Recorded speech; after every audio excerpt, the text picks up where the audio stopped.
Hi friends, it's me, Megan. And me, Jessie. Jessie, your mom told me you have a soccer game tonight. And guess what? I'm going to come watch you play. I thought it would be fun to get snow cones after your game. Yum! I love snow cones! The sour watermelon is my favorite, but I'm not going to my game tonight. Oh, well, that's not what your mom said. I don't want to play soccer anymore, Megan.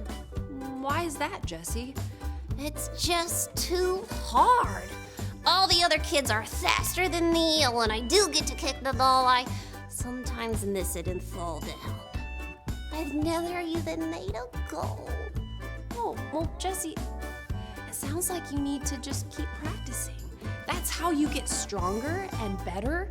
You know, there's a Bible story about a man named Paul and how he faced hard times, but he never gave up. Did he make a goal? He did something better, Jessie. He kept telling people about Jesus, even when it was really hard. Let's watch to learn more about Paul. Paul visited churches in many different places and helped the believers know and love Jesus even more. When Paul got to the city of Ephesus, he met about 12 men who believed in God. They knew about John the Baptist, but they did not know about Jesus.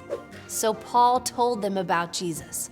The men believed and were baptized. Some people did not like what Paul was doing. Paul said there is one true God, but the people believed in many gods. They shouted at Paul and caused trouble for him. So Paul met with his friends and said goodbye. He was going to go toward Jerusalem.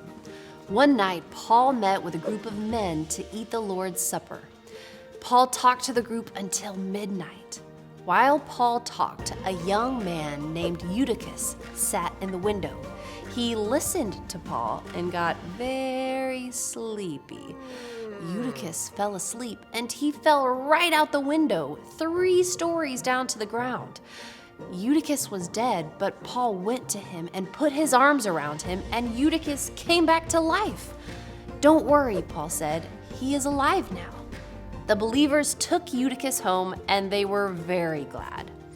Now Paul traveled back toward Ephesus. He asked the church leaders to meet him nearby.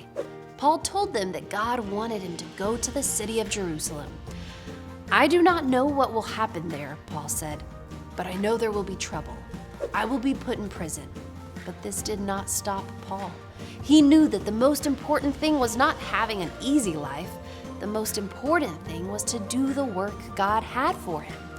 "I want to tell people the good news about Jesus," he said. The church leaders prayed with Paul and said goodbye.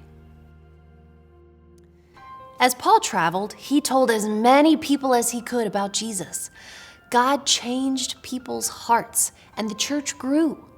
God had chosen Paul to tell people the good news about Jesus, and Paul wanted to follow God's plan no matter what.